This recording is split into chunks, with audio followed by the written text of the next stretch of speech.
नमस्कार प्रिय दोस्तों, एके वर्ल्ड पीजीएम चैनल में आप सभी का स्वागत है। दोस्तों, एक बार एक मित्र ने अपने गुरु से पूछा, हे गुरु, ये साक्षी भाव क्या होता है और साक्षी भाव में हम कैसे रह सकते हैं? साक्षी भाव ही विपश्यना है, साधना का केंद्र है। विपश्यना साक्षी भाव से ही की जा सकती है और साक्षी भाव जगाने के लिए हम शुरुआत करते हैं अपनापन स्मृति योग से। स्मृति बनी रहे, साक्षी भाव जगा रहे। यह जो स्मृति है, यही साक्षी मन बन जाती है और यही उद्देश्य है पूरी विपश्यना का। उद्देश्य ही यही है कि हम अपने आप को देखते रहें, हम अपने आप को कृत्य करते हुए और कृत्य हमारे द्वारा होते हुए देखते रहें। होता क्या है? होता यह है कि हम दूसरों के कृत्यों को देखते हैं, हम दूसरे दृश्यों को देखते हैं, हम दूसरे की पूरी एक्टिविटी को देखते हैं, दूसरों के अच्छे बुरे को देखते हैं, दूसरे की सुंदरता और बदसूरत को देखते हैं। लेकिन हमें अपनी सुंदरता, अपनी बदसूरती दिखाई ही नहीं देती, हमें अपने कृत्य दिखाई नहीं देते, हमें अपनी आवाज़ सुनाई नहीं पड़ती, हमें अपने शब्द सुनाई नहीं पड़ते, हम अपने मुंह से क्या वाणी वाक्य बाहर निकाल रहे हैं इनका पता नहीं चलता। लेकिन हमें दूसरों की वाणी, दूसरों के शब्द, दूसरों के वाक्य बहुत अच्छे से सुनाई भी देते हैं और हमारे अंदर गहराई में, अंतर्मन में, हृदय में जाकर बैठ जाते हैं और उन शब्दों से, उन वाक्यों से, उन वाणी से हम अपने जीवन को रूपांतरित कर लेते हैं। उन शब्दों के हिसाब से, उन वाणी के हिसाब से हम अपने आप को परिवर्तित कर लेते हैं। यही तो कारण है कि एक मोटिवेशनल स्पीकर को हम सुनते हैं और उसकी तरह बनना चाहते हैं। इसलिए तो बुद्ध के श्रवण का इतना महत्व है। इसलिए तो बुद्ध ने सद्धर्म श्रवण की बात कही। सत श्रवण बाहर से हमें सुनाई पड़ता है और फिर उस सदम सद धर्म श्रवण के हिसाब से हम अपने जीवन को रूपांतरित करते हैं। यही तो शुरुआत है, यहीं से होती है। इसलिए बुद्ध ने सद्धर्म श्रवण पर जोर दिया। लेकिन जब साक्षी भाव जग जाए तो फिर सद्धर्म श्रवण के साथ साथ क्या जीवन में चल रहा है, क्या हमारा जीवन रूपांतरित हो रहा है, क्या हम कर्म कर रहे हैं, क्या हम अपने आप को साक्षी भाव से हर पल अपने शरीर में, अपने मन में हो रही घटनाओं को महसूस करते हैं, अपने शरीर में, अपने मन में उठ रहे विचारों को, अपने शरीर में हो रही वेदना को, अपने मन में उठ रहे सुख दुख, अपने शरीर में लगे हुए सुख दुख को महसूस करते हैं। यही साक्षी भाव की साधना है और शुरुआत होती है आनापान सती से। आनापान सती एक साधारण, बहुत ही साधारण और बहुत ही सरल ध्यान विधि है साक्षी भाव को जगाने की। साक्षी भाव कैसे जगता है? जब हम अपनी कुदरत जन्य तरी से जल रही सांसों पर ध्यान को केंद्रित करते हैं तो हम अपने में आ जाते हैं, अपनी सांस को आते हुए जाते हुए देखते हैं। हम किसी और चीज़ में अपनी साक्षी भाव को क्यों नहीं साध पाते? इसलिए क्योंकि हमें कुछ करना पड़ेगा और उस करने के साथ साथ अपने साक्षी भाव को जगाना होगा। फिर मुश्किल हो जाती है, क्योंकि जब हम कुछ नहीं करेंगे तो साक्षी भाव हमें दिखेगा। कैसे साक्षी भाव जगेगा? कैसे? कुछ करना होगा, पहले कुछ करना होगा, फिर उस करते हुए को देखना होगा। यह मुश्किल हो जाती है, क्योंकि अगर हम कभी कुछ नहीं करते, अगर हम कभी प्रमाद में, तो हम होते ही हैं। हमें सुबह से शाम तक इतने कृत्य करते हैं, हम दिखाई नहीं पड़ते, तो यह बहुत मुश्किल हो जाता है। साक्षी भाव को जगाना, साक्षी भाव में देखना। लेकिन जब किसी ऐसी वस्तु पर ध्यान केंद्रित करते हैं जो हम नहीं चाहते तो वो भी हो जाती है। हम सांस अपने से नहीं लेते, सांस कुदरत जन्य तरीके से चल रही है, इसलिए सांस पर हम अपने साक्षी भाव को साथ लेते हैं। सबसे आसान तरीका यही है, क्योंकि जब हम अपने से सांस नहीं लेते तो हम भूल जाते हैं।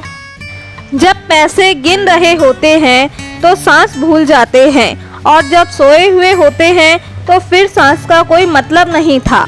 लेकिन क्योंकि सांस कुदरत जन्य तरीके से चल रही है, क्योंकि सांस हमें रत से जोड़े हुए है, क्योंकि सांस हमारे जीवन का अभिन्न अंग है, हम उस सांस की वजह से ही जिंदा है, इसलिए सांस पर ध्यान केंद्रित करना आसान हो जाता है। और जैसे ही हम सांस पर ध्यान केंद्रित करते हैं, हम अपने साक्षी भाव में, अपना दृष्टा भाव में आ जाते हैं। साक्षी भाव कुछ नहीं करना, सिर्फ देखते रहना है, सिर्फ महसूस करते रहना है, और यही हम करते हैं। जब सांस चलती है तो हम क्या करते हैं? साक्षी भाव में रहते हैं।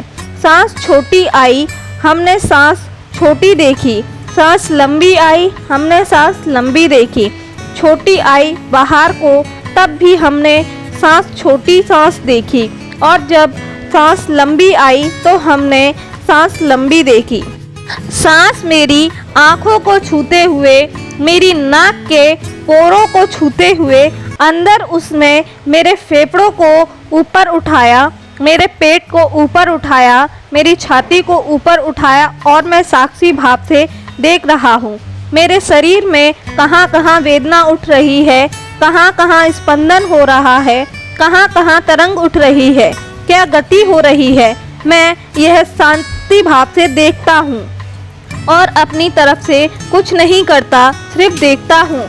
यह सब कुछ चल रहा है और मैं साक्षी भाव से बैठकर ऐसे ही देखता हूँ जैसे मैं किसी उड़ते हुए बादल को आकाश में देखता हूँ। आकाश में उड़ता हुआ बादल अपने से चल रहा है, उसे मैं कुछ नहीं कर रहा हूँ, उसमें मेरा कोई कृत्य नहीं है, मेरा कोई रोल नहीं है, लेकिन मैं देखता हूँ कि बादल मेरे सामने से गुजर रहा है। साक्षी भाव में इस बात का ख्याल रखना होता है कि मैं अपनी तरफ से उस दृश्य में भी ना जुड़ूं। बादल उठा मेरे आगे से, मेरे आँखों के आगे से गुजर रहा है, मैं देख रहा हूँ, लेकिन मैं यह नहीं देख रहा हूँ कि वह काला बादल है, वह सफ़ेद बादल है। मैं देख रहा हूँ, लेकिन मेरा मन उसमें जुड़ता नहीं है, मेरा मन मुझे बताता नहीं है कि काला बादल है, देखो काला बादल है। मेरा मन मुझे बताता नहीं है कि यह बादल बारिश करेगा या नहीं। मेरा मन मुझे बताता नहीं है कि यह बादल पूर्व से पश्चिम की तरफ जा रहा है या पश्चिम से पूर्व की तरफ। मेरा मन मुझे बताता नहीं है कि यह बादल बारिश लाने वाला है, या ऐसे ही मेरे मन में कोई भी तर्क उसमें देता नहीं है। तब साक्षी भाव पैदा होना होता है। अगर मन ने कहीं भी तर्क दे दिया, अगर मन में कोई भी विचार उठ गया, तो हम उस दृश्य को देख नहीं पाएंगे। हम उसको हो रही घटना में होंगे नहीं। घटना घट रही होगी, हमारी आंखें खुली होंगी, हमारे विचार, लेकिन हमको उस घटना से दूर कर देगी। साक्षी भाव में ऐसे ही तो होता है, जैसे मेरी छाया मेरे साथ चल रही है, लेकिन मेरी छाया मेरे से कुछ कहती नहीं। मेरी छाया मेरे से कुछ संबंध जुड़ता नहीं। वह मेरे साथ साथ चलती है, लेकिन मेरा कोई वार्तालाप उस छाया से नहीं होता। वह छाया मेरे साथ साथ चलती है, लेकिन मेरे मन में उस छाया के प्रति कोई भेदभाव नहीं उठता, ना ही कोई लगाव उठता, ना ही कोई विचार उठता, ना ही वह छाया लंबी है, ना ही वह छाया छोटी है। वो कितने बजे वाली छाया है, वह छाया कैसी दिखाई दे रही है, काली दिखाई दे रही है, सफ़ेद दिखाई दे रही है, धुंधली दिखाई दे रही है। वो छाया कब मेरे पीछे चल रही है, कब मेरे आगे चल रही है, कब मेरे अगल बगल चल रही है, मैं कई विचार जोड़ता नहीं। साक्षी भाव में मन कभी भी विचार लाता नहीं है। साक्षी भाव में कोई भी कृत्य मन में उठता नहीं, मन रुका हुआ होता है। स्थिर अवस्था में सब कुछ नोटिस कर रहा होता है, लेकिन अपनी तरफ से कुछ भी व्यक्त नहीं करता, कोई विचार नहीं उठता, तब साक्षी भाव का जन्म होता है। और आनापान स्मृति बहुत ही आसान साधना है, क्योंकि वह कुदरत जन्य तरीके से जो भी कृत्य चल रहा है शरीर में, बस उस पर केंद्रित होती है। इसको हम साक्षी भाव कहते हैं। कुछ प्रयोग इस तरह से साक्षी भाव में हम करते हैं। सबसे पहले तो आनापान स्मृति में, योग में अपने साक्षी भाव को जगाएं। जब साक्षी भाव जगने लगे तो फिर उसको अपने रोजमर्रा के कार्यों में महसूस करें। जैसे हम ब्रश कर रहे हैं, ब्रश करते हुए मैं अपने आप को देखूं कि मैं ब्रश कर रहा हूं। मैं अपने को अब तक कभी नहीं देख पाया ब्रश करते हुए। मैं कहता जरूर हूं कि मैं रोज ब्रश कर रहा हूं। मैं अपने को ब्रश करते हुए देखता हूं, सामने जो शीशा लगा है उसमें, लेकिन मैं कभी बिना शीशे के अपने को ब्रश करते हुए नहीं देखता। कभी आपने नोटिस किया है ब्रश कर रहा हूँ और मैं साक्षी भाव में हूँ? अगर तो मैं देखूँगा कि मेरे हाथ किस तरह से चल रहे हैं, किस तरह से आवाज़ उस ब्रश करने की मेरे कानों में पड़ रही है, और मैं महसूस करूँगा कि उस ब्रश करने से किस तरह से मेरे और मेरी जीभ में स्वाद आ रहा है, और मैं महसूस करूँगा कि मेरे मुंह में इतना झाग बन गया है, जितना पानी मेरे मुंह में इकट्ठा हो गया है। मैं महसूस करूँगा कि मैं कितनी तेज़ी से, कितने गहरे से अपने दांतों को रगड़ रहा हूँ, और मैं महसूस करूँगा कि मैं किस तरह से कुल्ला करता हूँ।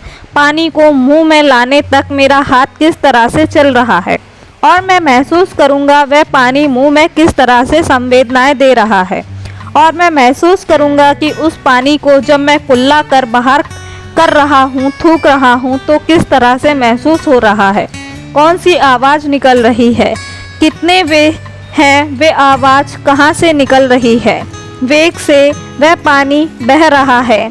मैं अपने हर कृत्य को साक्षी भाव से देखूंगा। आपने कभी महसूस किया है, क्या आप भी कभी देखते हैं अपने आप को कि आप ब्रश करते हुए कैसे करते हैं, और कई सालों से हम इस कृत्य को कर रहे हैं। मैं इसी तरह से देखूंगा अपने आप को नहाते हुए। कहने का अर्थ है कि ये शरीर और मन दोनों को कोई देखने वाला है, वो विचार ही है, उसको हम विचार ही माने। अगर अभी तक भी एक विचार मेरे शरीर को और मेरे मन को देख रहा है, मेरे मन में उठ रहा है कोई विचार, तो यह विचार देख रहा है। और शरीर में कोई वेदना उठती है तो यह विचार देख रहा है, यह कौन है जो उन वेदनाओं को महसूस कर रहा है। शरीर में शरीर अलग है, वेदना मन में महसूस हो रही है, लेकिन मन में महसूस करने वाला यह साक्षी मन है, और शरीर दोनों को अलग दूर खड़े होकर देख रहा है। यह कौन है, यह साक्षी कौन है? क्या यह एक विचार है? क्या यह एक स्थूल अंग है? स्थूल तो नहीं है, क्योंकि शरीर अलग है और शरीर में उठती हुई वेदना को मन महसूस कर रहा है, लेकिन मन में जो कुछ भी उठता है उसको भी कोई देख रहा है।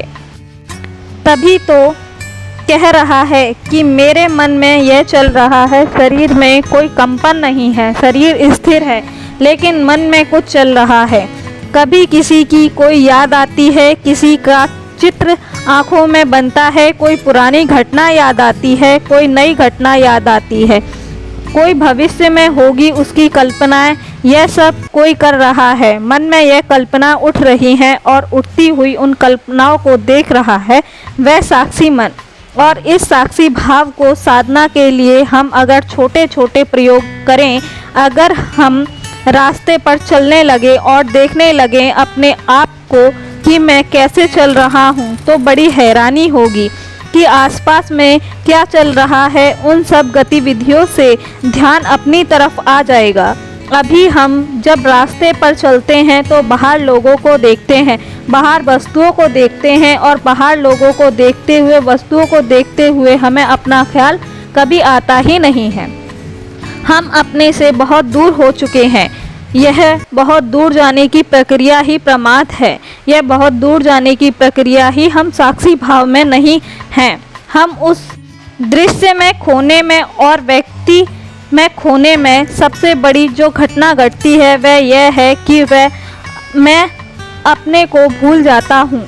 जो सबसे बड़ी घटना घटित है वह यह है कि अपने आप से दूर चला जाता हूँ, और अगर मैं अपने आप से दूर चला जाता हूँ तो मेरे से जो भी कृत्य होगा वह बेहोशी में ही होने वाला है, और उसके परिणाम कभी भी सुखद नहीं होंगे, सुखद दिखेंगे। भला अगर मैंने धन कमा लिया तो मुझे लगेगा कि कुछ कमाया, लेकिन धन कमाने के बाद भी संतुष्टि नहीं मिलती, मन शांत नहीं होता, क्योंकि मन बेहोशी में चला गया। मन में सपने सजो लिए। अब मन उन सपनों को पूरा करने के लिए जो भी उसने विचारों को संभाल कर रखा है वह को आगे ले आता है। इसलिए साक्षी भाव जब जगता है तो मनुष्य बिल्कुल ही शांत हो जाता है। जब साक्षी भाव जगता है तब मनुष्य गलतियां नहीं करता, और तब साक्षी भाव जगता है तो मनुष्य अपनी सभी कमजोरियों को देखने में समर्थ हो जाता है। इसी साक्षी भाव को जगाने के लिए हम विपक्ष में काया उपस बताई गई कि साक्षी रहते हुए अपने शरीर के अंग प्रत्यंग का निरीक्षण करें, और जब हम भी प्रश्न करते हैं, जब हम जानते हैं कि जैसे हम अपनी शरीर की वेदनाओं से होकर गुजरते हैं तो हम कितने शांत हो चुके होते हैं, उन वेदनाओं में उनको महसूस करते हैं, उनके उदय अस्त को देखते हैं, और क्या कृत्य करना है क्या नहीं करना है इस पर विचार क्योंकि विचार तब उठता है जब मैं उनको सबको देख पाया। अगर मैं नहीं देख पाऊँ कि क्या करना है क्या नहीं करना तो फिर कुछ भी करूँगा वह तो मूर्छित अवस्था में ही किया गया है। उससे ना तो संतुष्टि मिल सकती है और ना ही सुख, और ना ही उसमें 100% दिया गया है, ना उसमें हम बहुत कुछ सीख सकते हैं। लेकिन साक्षी भाव एक ऐसी साधना है कि हम अपने आप में रहते हुए, अपने होश में रहते हुए अपने द्वारा किए गए कृत्यों को देखते हैं। हर कृत्य को, चाहे हम रास्ते पर चल रहे हों, चाहे हम खाना बना रहे हों, चाहे हम नहा रहे हों, चाहे हम सोए हुए हों, चाहे हम जागे हुए हो, चाहे एकांत में बैठे हों, एकांत में शांत बैठे हुए हो, हम अपने सभी एक्टिविटीज़ में इस साक्षी भाव को जगा लेते हैं। साक्षी भाव जब जगने लगता है तो एक बड़ी घटना घटती है कि मन बहुत तेज और क्षीण हो गया है, और फिर बाहर की वाइब्रेशन को पकड़ने लगता है, बाहर की आवाज़ों को पकड़ने लगता है। इसलिए जब भी कोई व्यक्ति साधना के गहरे तलों में जाता है तो वह कान से, वह अपनी सभी इंद्रियों से, कान से, मुंह से, नाक से, स्पर्श से बहुत ही ज़्यादा तीक्ष्ण हो जाता है, और यह तीक्ष्ण का ही उसकी निशानी है कि उसने अपने होश को साधा हुआ है। होश की साधना की शुरुआत होती है साक्षी भाव से, और सांस पर साक्षी भाव को साधना बहुत आसान है, बजाय इसके कि मैं अपने आप को रास्ते में चलते हुए साक्षी भाव से देखूं। क्योंकि रास्ते में चलने में मेरे अंदर इंद्रियों के डिस्ट्रैक्शन बहुत हुए हैं। आँखों से मैं देखता हूँ, कान से मैं सुनता हूँ, नाक से मैं सूंघता हूँ, और किसी भी एक इंद्री में मैं ट्रैप हो जाता हूँ। फिर मैं उस इंद्री के हिसाब से चलने लगता हूँ। भूल जाता हूँ कि मैं साक्षी भाव की साधना कर रहा हूँ, भूल जाता हूँ कि मैं क्या सोच रहा हूँ, भूल जाता हूँ कि मैं क्या कर रहा हूँ, भूल जाता हूँ कि मुझे तो सिर्फ मन को शांत और साक्षी रखना है। इसलिए जो साक्षी भाव की साधना है उसकी शुरुआत आनापान स्मृति से होती है, और फिर उसको धीरे धीरे आगे को बढ़ाना होता है। और जैसे जैसे हम आगे को बढ़ाते जाते हैं वैसे वैसे हम अपनी हर एक्टिविटी को, अपने हर कृत्य को नोटिस करने लगते हैं। गलतियां होने की संभावनाएं कम हो जाती हैं, और गलतियां होने के कारण या कृत्य पूरी तरह से 100% ना देने के कारण जो भी हमें नुकसान भुगतना होता है, जो भी हमें मानसिक पीड़ा झेलनी होती है, शारीरिक पीड़ा झेलनी होती है, हम उस पीड़ा से बच जाते हैं। इसलिए अगर कोई व्यक्ति साक्षी भाव को साथ लेता है तो उस व्यक्ति से फिर जो कुछ भी होगा वह अच्छा ही होगा, कुशल ही होगा, लोकहित में ही होगा। और बुद्ध कहते हैं कि अगर मनुष्य कुशल कर्म करने लगे तो वह धीरे धीरे सत्य के मार्ग पर चलने लगता है। इसलिए जब भी हमें अगर साक्षी भाव को साधना है तो शुरुआत आनापान स्मृति से ही करनी होगी और फिर अपने जीवन की हर एक्टिविटी में, चाहे वह छोटी से छोटी एक्टिविटी हो, नगण्य हो, हम खाली बैठे हुए हों, अपनी सांस को देखते रहें। सांस को देखने से हम तुरंत बाहर आ जाते हैं। या हम कोई कृत्य कर रहे हैं और उस कृत्य को करने में साक्षी भाव की साधना है, उसमें इतना बल डालना है, उसमें कितना मेहनत करनी है, वह कितना काम सूक्ष्म है या स्थूल है, उसको हम पहले से ही भाप लेते हैं क्योंकि हम पूरी तरह से अलर्ट हैं। साक्षी भाव में मनुष्य पहले से बनाए हुए किसी मैप पर नहीं चलता। साक्षी तो पल पल की साधना है। ऐसा नहीं है कि हम साक्षी भाव को एक बार साथ लेंगे तो फिर वह साक्षी भाव बना ही रहेगा। हमें तो पल पल साक्षी भाव में रहकर गुजरना है और जैसे जैसे यह पल बढ़ते चले जाते हैं वैसे ही हमारे मन की शांति उतरने लगती है और हमारा क्रोध दूर होने लगता है। दोस्तों, अगर आप सभी को यह साक्षी भाव की वीडियो पसंद आई हो तो कृपया इस वीडियो को ज़्यादा से ज़्यादा लोगों तक शेयर करें और वीडियो को लाइक अवश्य करें। साथ ही चैनल को सब्सक्राइब भी कर लें ताकि आने वाली सभी वीडियोस की नोटिफिकेशंस आप तक पहुंच सके। और इस वीडियो को उन सभी तक अवश्य पहुंचाएं जो अपने मन में हमेशा टेंशन लिए बैठे रहते हैं। धन्यवाद दोस्तों। नमो बुद्धाय।